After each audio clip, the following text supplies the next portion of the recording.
Because, Honorable Speaker, I was just perusing through what is going on my phone. Yes. And I saw the Honorable Salasya, the member for Mumias, Yes. is live streaming The proceedings of the the House. proceedings of the House, recording himself from his seat at the back. Honorable Speaker, the House under the Parliamentary Service Commission has given us live coverage on national TV, and we cannot belittle the work of this House through such uncouth methods as live streaming, recording on your phone and live streaming what is going on in the House, and saying very unpalatable things on live media. Now, request that you ask him to even delete those things and apologize to the House. Honorable Salasya, is that correct? Speaker, you know, most of the time when I've been staying here for a very long time without being given an opportunity to speak. Honorable Salasya, is what is being alleged correct? I don't know what he's talking about because I don't run my social media platforms.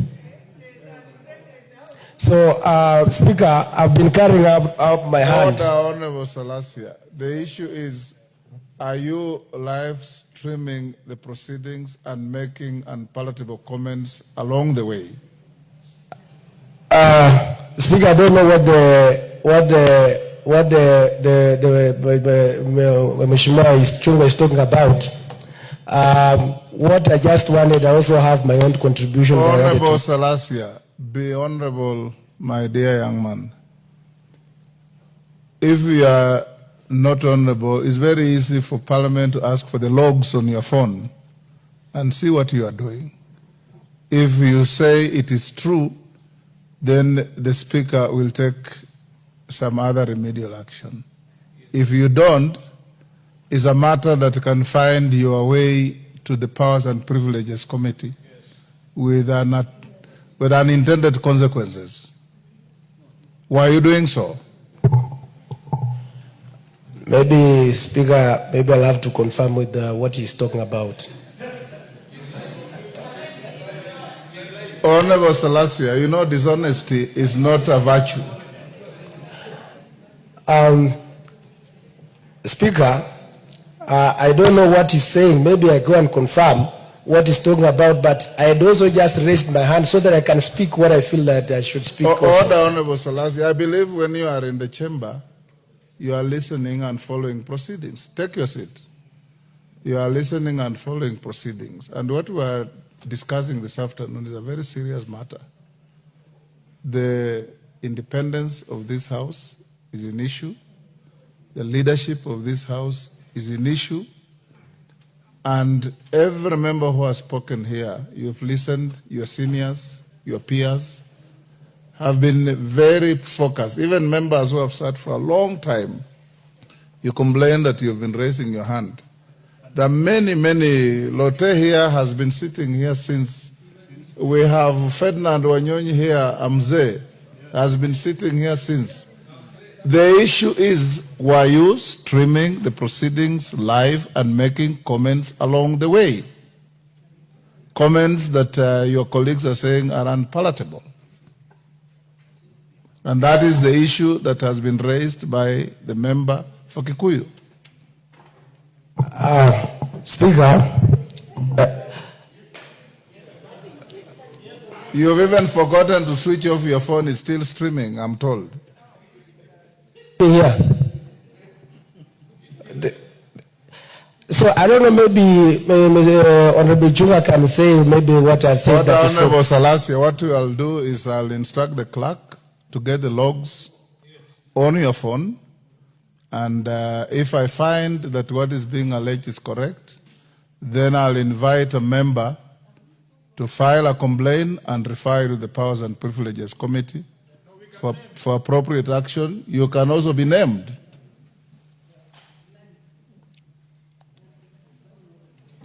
Yes, Wamumbi? Yes, okay. Robert Mbui, I'll give you an opportunity to contribute. Clerk, proceed to get the details on Honorable Salasya's phone and furnish with the Speaker immediately. Robert Mbui, proceed to contribute. Thank you, Mr. Speaker, for this opportunity.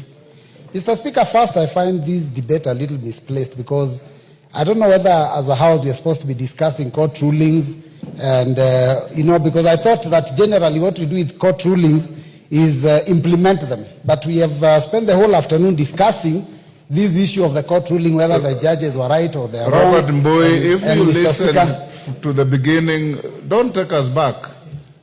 When Emilio Odhiambo, who is your leader, raised the issue, you are here. And the House was given direction by the Speaker.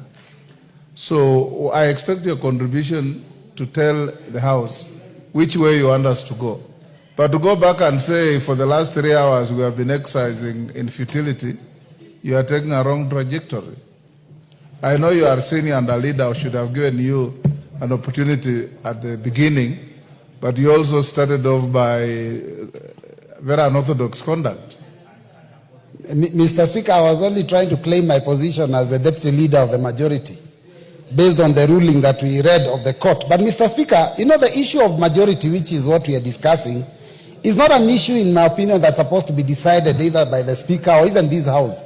This is a decision that is made by Kenyans when they cast their ballots at the end of the last, at the elections. And Mr. Speaker, even the issue of that you are supposed to make a ruling or you are supposed to say who is majority or minority, Mr. Speaker, really what you are supposed to do is convey the information that has come from the from the register of political parties when they indicate how many members are in each coalition. So, Mr. Speaker, I think that what is happening in Kenya now, Mr. Speaker, and why I think we are having this problem is because Parliament and politics in Kenya has become very indecent. Mr. Speaker, it's important that when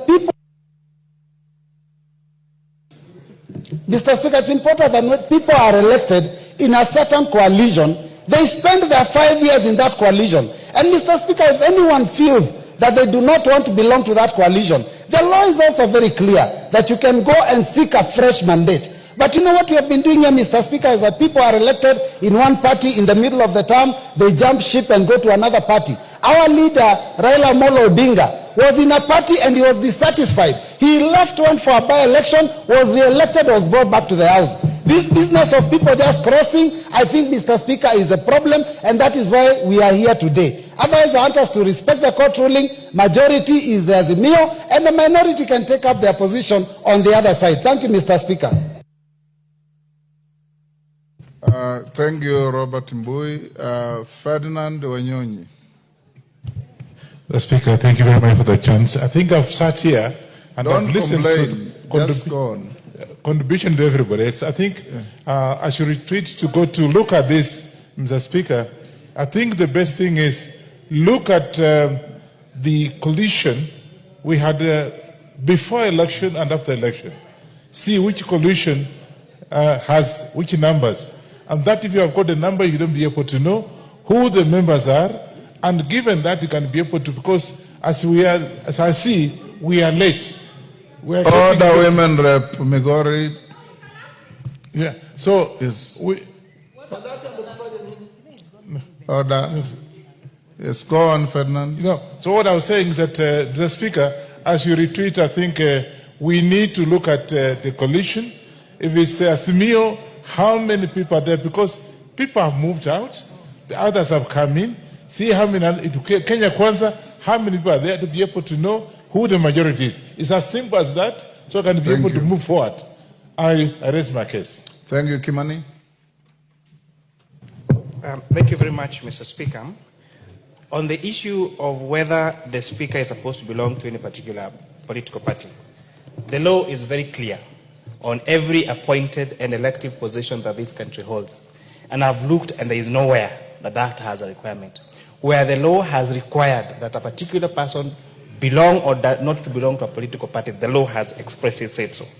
Honorable Speaker, studying this judgment, paragraph 493, just to read verbatim of this judgment, says, it will be remembered that our Constitution at Article 99(1)(c) only singles out the Speaker as the ex-officio member of the National Assembly, and like all the other members because of his special status. Honorable Speaker, the judges that were making this ruling not even bother to read what Article 99(1)(c) of the Constitution says. If you read Article 99(1)(c) of the Constitution and to read it verbatim, it says qualification and disqualification from election as members of parliament. So 1, unless disqualified under clause 2, a person is eligible for election as a member of parliament if the person A is a registered voter, B satisfies any education, moral and ethical requirements, C is nominated by a political party or is an independent candidate who is supported. And therefore, even the reference to that article of the Constitution that they purport to quote for this particular judgment, Honorable Speaker, is not what the law says. And therefore, the question we're asking ourselves, should then the judiciary either interpret the law or make the law? Because even by them quoting a reference that completely unrelates to that particular judgment, creates an attempt to make a law, which they shouldn't do. Their work should be to interpret. My submission, Honorable Speaker. Before I give the next, Honorable Salasya, I'm told you want to